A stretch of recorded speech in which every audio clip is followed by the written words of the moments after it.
well, I wrote a few. My favorite presidential speech, my favorite. Um, Almost anything by Lincoln. Lincoln spoke, he wasn't president yet, but Lincoln spoke at the Cooper Union in New York. That is a great speech. Somebody once commissioned me to review a 2-volume collection of presidential speeches. And it turns out that if you spend the time, political speeches, not presidential, if you spend the time to read speeches in the 19th century, you get the founding generation who could write. Jefferson, Adams, these people could write and write beautifully. Hamilton, so forth. Jay, those who contributed to the Federalist Papers. And then you get this long period in the 19th century when nobody would shut up. These speeches are long and windy. They go on and on. They're unbelievably tedious. Of course, part of what's going on is that this was the main form of entertainment in those days. No radio. And then, so you get this long, windy, tedious speeches. And then comes Lincoln. And you realize when you see him set in his oratorical context that he comes from nowhere. There's no one like him. No one like him. The economy of language, the precision with which he writes, the conversational, the accessibility of it. It's just, he really was a genius. And you get to him and it's like a mountain rising out from a flat plain. There's just nothing that prepares you for it.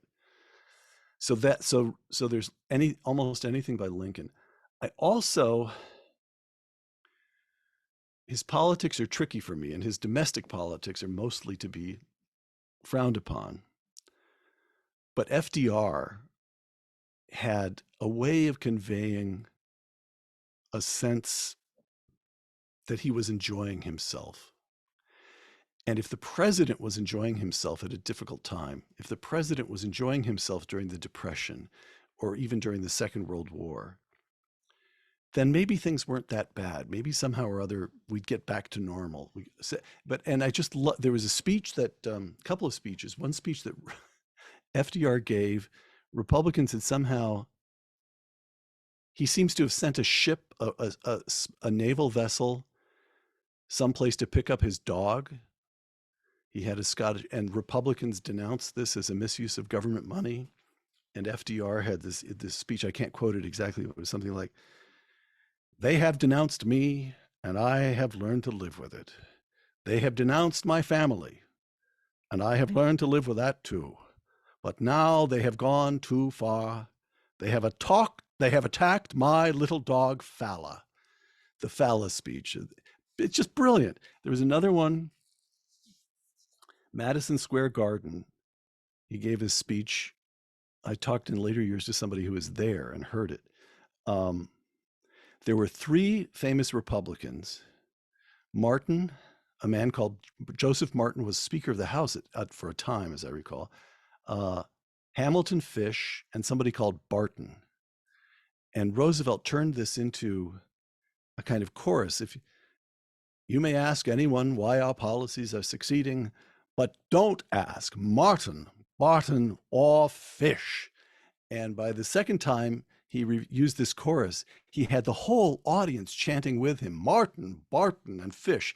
And it was just fun. I played that on a little tape recorder in those days for then Vice President George H.W. Bush. And I said, let's do the same thing. Only instead of Martin, Barton, and Fish, your refrain will be Walter, Teddy, and Tip. Walter Mondale, Teddy Kennedy, and Tip O'Neill. And Bush did it. Ask anyone why Ronald Reagan's policies are succeeding, but my friends, don't ask Walter, Teddy, or Tip. And the audience laughed, and he got them chanting along with him, and it worked beautifully. And then there was a second stop. This was campaigning congressional races in 1982. And then we flew to the second stop, and he left it out.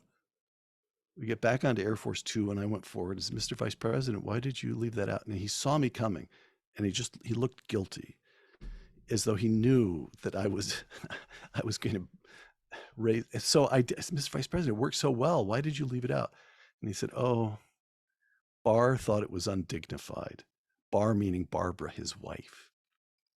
All right, there you go. I'm done with speeches. I toss in a vice presidential speech for free.